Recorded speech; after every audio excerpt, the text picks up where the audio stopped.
Hello friends, so this is my second video. और आप सबको पता है जैसे कि कल तक मैं एक क्लास कर रहा था जो मतलब अपलोड कर नहीं पाया। इससे पहले वाला क्लास का अपलोड कर दूँगा बाद में। अरे थोड़ा सा एडिट करने में प्रॉब्लम हो रहा है, ठीक है। तो आज पढ़ते हैं सिग्निफिकेंस ऑफ मैनेजमेंट। उसके बाद पहले बात सिग्निफिकेंस ऑफ मैनेजमेंट में आया assist in effective achievements of organizational goals। assist in effective achievements of organizational goals ये क्या करता है? ये इफेक्टिव करता है, मतलब आपको असिस्ट करेगा अचीवमेंट गोल सेट करने के लिए और पाने के लिए। इसका ये सिग्निफिकेंस है। उसके बाद planning reduces wastage of physical and human resource. Planning क्या करता है? अपना रिसोर्स को ऑप्टिमम यूटिलाइजेशन करके वो बहुत कम बचत में अपना फिजिकल और ह्यूमन रिसोर्स लगा के और एक मतलब अच्छा सा प्लानिंग करके वो अपना प्रॉफिट कमा सकता है। उसके बाद ये क्या चीज़ होता है?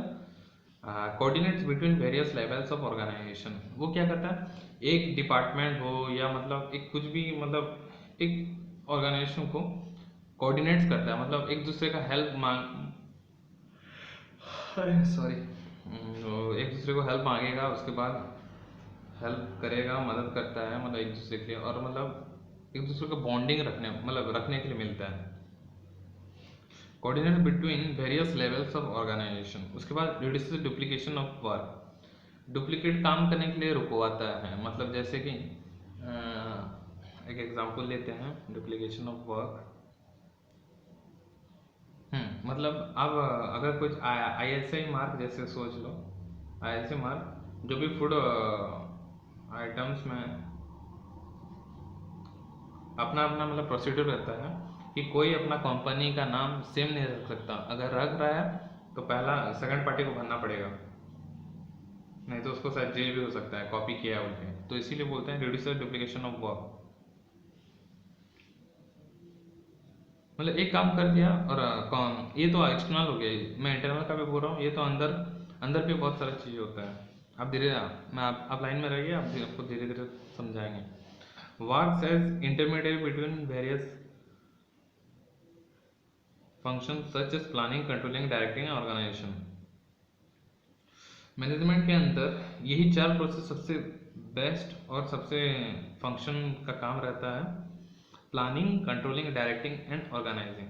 Second point, next point, reduces cost by achieving high quality output with minimum inputs. ये भी सही बात है। रिड्यूसेस कॉस्ट मतलब कम बजट में आपका हाई अचीवमेंट पा सकते हैं विद मिनिमम इनपुट्स। कम देके आप हाई अर्निंग कमा सकते हैं। उसके बाद क्या हुआ? Promotes harmony in organisation. It is done by filling various position with competent individual who have right knowledge, skills and qualification। promotes क्या करता है? it promotes harmony in the organization।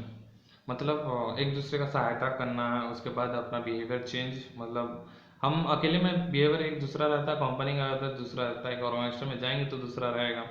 तो उसमें क्या होता है? Harmony in the organisation. अपना चीज़ को बढ़ाएगा, अपना थिंकिंग लेवल उसको हाई करेगा। It is done by filling various position with competent individual who have right knowledge, skills and qualification.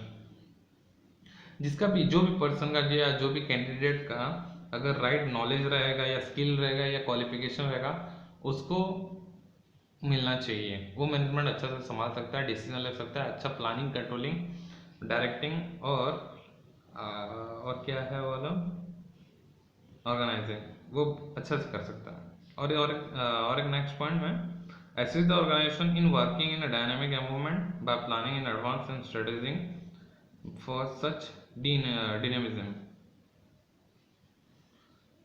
जैसे कि हम मास में रहने से एक अलग प्रकार का बिहेवियर होता है। और जैसे कि हम पर्सनली का आप अंदर में देख लीजिए, आपका बिहेवियर मतलब दोस्तों की तरह अलग रहेगा। और जब आप मतलब मास कम्युनिकेशन या ऐसा ऑर्गेनाइजेशन में जाएंगे तो आपको खुद पता चलता है आपका पर्सनैलिटी कैसे चेंज होता है। तो वही सिखाता है एनवायरनमेंट में कैसे रह के काम करना। मतलब मतलब आपका 8 आवर्स ड्यूटी जो रहता है वहाँ पे कैसे आपको मतलब क्या वो यहाँ वहाँ वो मैनेजमेंट संभालता है। उसके बाद आता है इसका theories.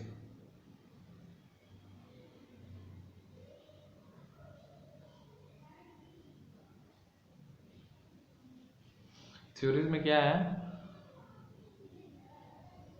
Theories and approaches. Scientific management पहला वाला है, साइंटिफिक मैनेजमेंट।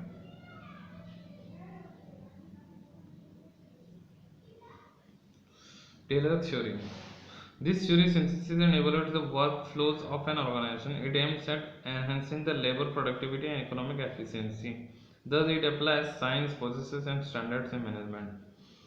साइंटिफिक मैनेजमेंट मतलब हम जब भी एक आर्ट, जैसे कि आपको बताया गया मैनेजमेंट इज एन आर्ट और एंड ए साइंस, तो इसमें क्या आता है साइंटिफिक मैनेजमेंट टेलर थ्योरी का है। This synthesis and evaluate the work flows of an organization. It aims at enhancing the labor productivity and economic efficiency. वो scientific हिसाब से अपना प्रेसिडेंट आपको मतलब कुछ मोटिवेशन करके या ऐसा कुछ भी हो, आपको मोटिवेट करके या बोनस देके, तो वो साइंटिफिक मैनेजमेंट रहता है। मतलब आपको सर्विस दे के आपका मतलब गेन मतलब प्राप्त करना, मतलब आपको मतलब जैसे मतलब अपना स्टैंडर्ड बढ़ाने के लिए, ठीक है। उसके बाद administration theory.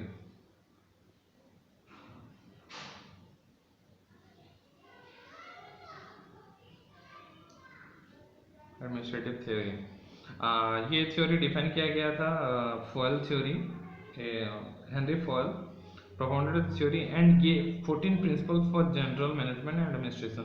It is also known as administrative theory.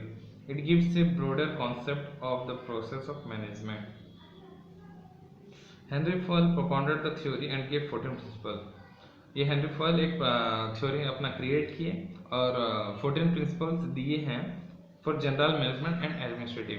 एक जनरल मैनेजमेंट साजिश करने के लिए और जनरल मैनेजमेंट अच्छा से देखने के लिए और एडमिनिस्ट्रेशन मतलब ऑफिस वर्क कैसे किया जाता है वो देखने के लिए। It is also known as the administrative theory, उसको एडमिनिस्ट्रेटिव थ्योरी भी कहा जाता है। It gives a broader concept of process of management. जब भी कुछ स्टार्ट होता है बिजनेस का, जनरल उसको जनरल मैनेजमेंट कहा जाता है। अब आपको ही सोच लो, आप कुछ भी मतलब आप जो गाड़ी बेचते हो सेकंड हैंड, तो उसमें फ़ायदा मतलब आपको भी रहता है और जो ओनर रहता है उसको भी फ़ायदा रहता है। अगर आप सेल कर दे रहे हो तो आप बन जाते हैं सेल्समैन, जिसमें आपको कमीशन मिलता है, तो उसी को भी साथ हम लोग बोल सकते हैं एडमिनिस्ट्रेटिव थ्योरी लगा के। ये बॉर्डर कंसेप्ट है of the process of the management. उसके बाद आता है ब्यूरोक्रेसी। ब्यूरोक्रेसी ये डिफाइन किया गया था by Max Weber. This theory aims at providing a systematic framework of an ideal organization which strives at achieving economic effectiveness and efficiency. It also structures a company or an institution in a hierarchical form with the defined levels of management. Max Weber this theory में 3 प्रकार का जैसा मतलब ये level define किया गया था, जैसे कि top level management MGT, middle level management और lower level management. Actually basis में मैनेजमेंट का काम ये तीनों का ही रहता है, ये तीनों, ठीक है, ज़्यादा कुछ नहीं दिया गया है उसमें। इट ऑल्सो स्ट्रक्चर से कंपनी और institution in hierarchical form defined level of management, वही बताया है। उसके बाद आता है Hawthorne theory, experiments. These were series of the experiments that were conducted in 1920s. It discovered that laborers are extremely responsive to any form of additional attention given to them by their managers. This theory propounds that workers feel motivated when the manager shows interest in their work. It gives them a sense of belongingness. That is the financial incentive. हाँ, ये actually हॉथन experiment में मतलब आपको जब भी मतलब आप जब भी मतलब एक ऑर्गेनाइजेशन में आप भाग लेते हैं या मतलब ज्वाइनिंग करते हैं, तो देखिएगा आपको सब कुछ इनबिल्ड ही मिलता है। जैसे कि आप अगर कंपनी को कुछ कर रहे हैं या अपना मतलब पोटेंशियल दे रहे हैं, तो कंपनी भी आपको कुछ ना कुछ करता है, तो वो रहता है उनका मोटिवेशन। जैसे कि आपको घर देता है, एक ऑर्गेनाइजेशन आपको घर देगा, इलेक्ट्रिक बिल फ्री करेगा, या आपका कार में तेल मतलब वो भरेगा, मतलब आपका रिचार्ज करवा देगा, ये सब बोनस रहता है। और उल्टा मतलब अगर आप मतलब पार्ट टाइम और भी एक्स्ट्रा काम कर रहे हैं, एक्स्ट्रा टाइम ले रहे हैं आप, तो उसका भी पैसा आपको देता है। तो उसी को बोलते हैं हॉथर्न एक्सपेरिमेंट्स। उसके बाद system theory. It is one of the most prevalent organisation theory in the modern management. The institution are either considered to be an open or a closed system. There is an interaction with the outside environment in the open system, whereas there is no such interaction in closed system.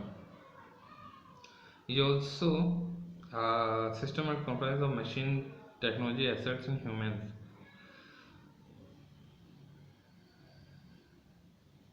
हाँ, system theory मतलब ये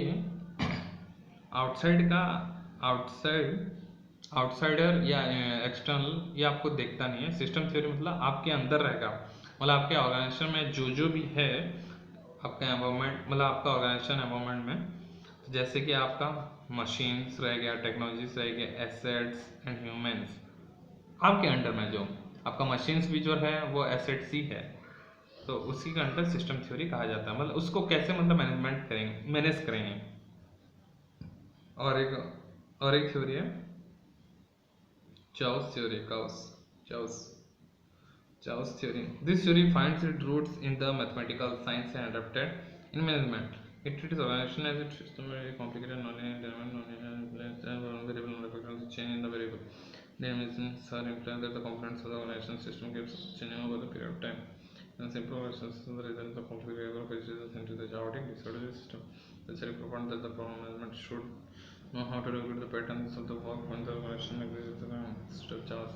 Is facilitating change in the organization. ओहो, जैसे कि आपका organisation में अच्छा running भी होता है, और अंदर एक पॉलिटिक्स का मतलब ह्यूमंस के अंदर, नहीं तो ह्यूमंस मशीन, नहीं तो ह्यूमंस और मैनेजर के साथ चलते रहता है। तो उसी को क्लियर करने के लिए और उसी का मतलब उसी चीज़ में, जैसे कि मतलब आपका प्रोडक्ट अच्छा आया तो उसमें प्रोडक्ट अच्छा आ रहा है तो प्रॉफिट गेन हो रहा है, तो उसमें एक मैथमेटिकल साइंस एडॉप्ट करते हैं टू ट्रीट द ऑर्गेनाइजेशन। मतलब सबके इक्वल में भाग होगा, किसी के अंदर पॉलिटिक्स नहीं होगा, ये ज़्यादा काम कर रहा है, ये उसको मतलब ज़्यादा मिल रहा है, तो ये पॉलिटिक्स रुकवाने के लिए चार्ल्स थ्योरी यूज होता है। Contingency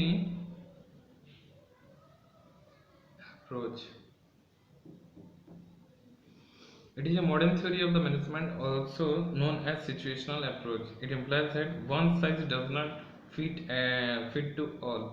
The management efficiency is dependent on the interaction between behaviors of the managers.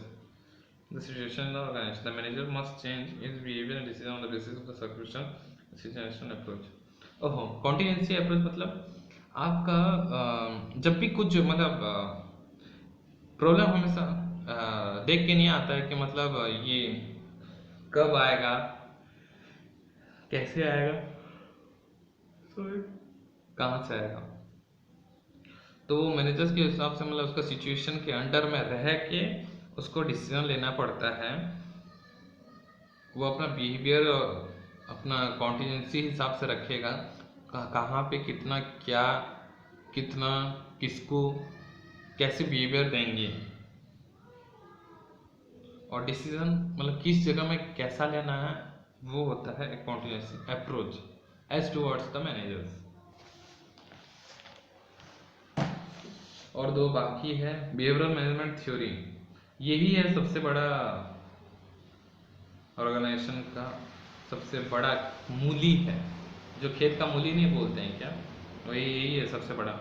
In this theory the organisation treated social system of the human beings along with the technical physical system. It lies in the profession of studying an individual beliefs, values, attitude in order to increase his productivity and organization.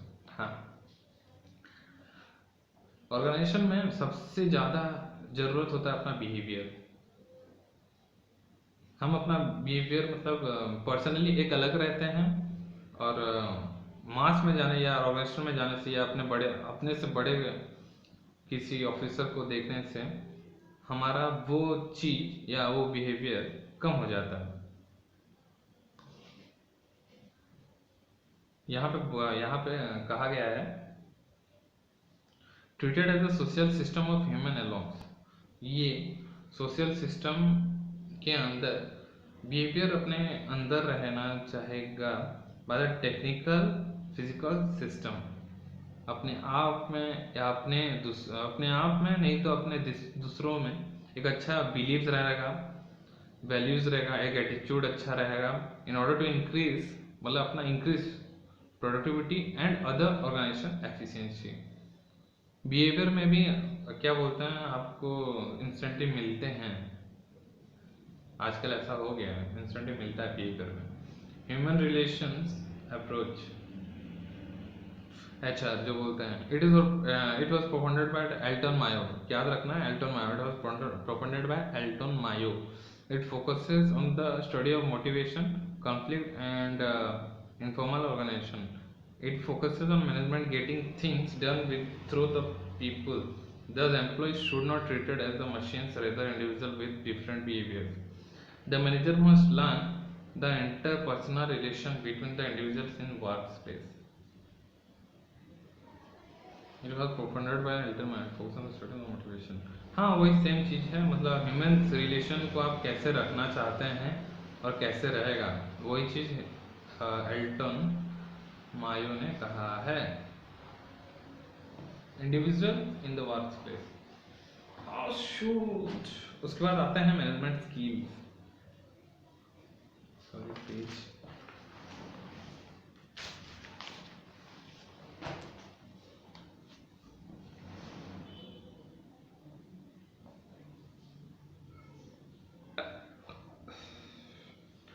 There are various abilities and traits which are ideal manager must possess so as to accomplish the tasks of the company. Professor Robert Cards has bifurcated managerial skills into 3 subparts. They are as follows. पहला है conceptual skills. These skills induce the person to have visions about the organization as a whole. Conceptual skills are the amalgamation of instinctive, creative and analytical skills. So skill are to identify the cause of problem, thus enabling the managers to solve the problem for the entire organization. हाँ, problem हमेशा कहीं से भी आ सकता है, ये आपको मैं पहले से बताया था। तो वो एक मैनेजर को मतलब उसका डिपेंड करता है, एक स्किल उसका मतलब अंदर रह सकता है, जैसे कि विजन देखना, मतलब हम कुछ भी स्टार्ट करने से पहले एक विजन ले चलते हैं। मतलब ऑर्गेनाइजेशन भी वही करता है कि मतलब फ्यूचर में क्या होने वाला है और किस किस प्रॉब्लम से कैसे कैसे सॉल्व करना है, वो हम लोग का कॉन्सेप्चुअल स्किल बताएगा एक मैनेजर के अंदर। Conceptual skills are amalgamation of initiative, creative and analytical skills. ये सब एक स्किल्स है, इनिशिएटिव, क्रिएटिव एंड एनालिटिकल। ये हेल्प करता है to identify the source of cause of problem. मतलब एक प्रॉब्लम हो गया तो ये मैनेजर का एक स्किल, उसके अंदर ही वो स्किल रहेगा, अपना एक्सपीरियंस से वो बता देगा कहाँ पे डिफेक्ट है और क्या सॉल्व करने से अपना मतलब फिर से कंटिन्यूस प्रोसेस में हो सकता है। वो हो गया आपका कॉन्सेप्चुअल स्किल्स। उसके बाद हो गया human relations skills. Human relation skill. These skills are otherwise known as interpersonal skill. Interpersonal skill मतलब आपका इंडिविजुअल और आपके अदर्स के साथ, other individual and other. It deals with the ability of the manager to effectively and efficiently work with humans. Such skill enhance communication and working with others. This skill is required at all the hierarchies of management as the management works with people. ये human relation skills क्या बताता है, एक manager के अंदर individual कैसे कैसे एक एफिशिएंट करेगा अपना ऑर्गेनाइजेशन के साथ, एफिशिएंट करेगा और effectively by individually towards others and also towards others. ये मैनेजर का काम है या उसका स्किल है कि वो अपना एम्प्लॉयज को कैसे रखेगा, प्राइवेट हो या गवर्नमेंट हो, गाली तो पढ़ना जरूरी है ना भाई। उसके बाद technical skills, these skills are skills which enhance the worker in the executing or performing the job. It enables the manager to use various tools and machines in order to perform the desired activity. ये manager का काम है वो अपना technique कैसे use करता है। मतलब कोई मैनेजर मतलब इतना देर लगा देते हैं, मतलब विदाउट मशीन्स के बाद, वह मशीन्स के हो या मशीन का नहीं हो, वो अपना डेरी लगा देते हैं मतलब कुछ अच्छा लॉन्च करने के लिए, अब वरना वो वेट करेंगे अपना मशीन्स के लिए। तो यहाँ पे अपना पहला है एक डायग्राम है, आपको बता देता हूँ। यहाँ से हो गया कॉन्सेप्चुअल, यहाँ सबसे ज्यादा हो गया human relation. Without human relation you ever don't think that the work can be do, nothing work can be do technical। उसके बाद आ गया हम फोर में एडमिनिस्ट्रेटिव स्किल्स।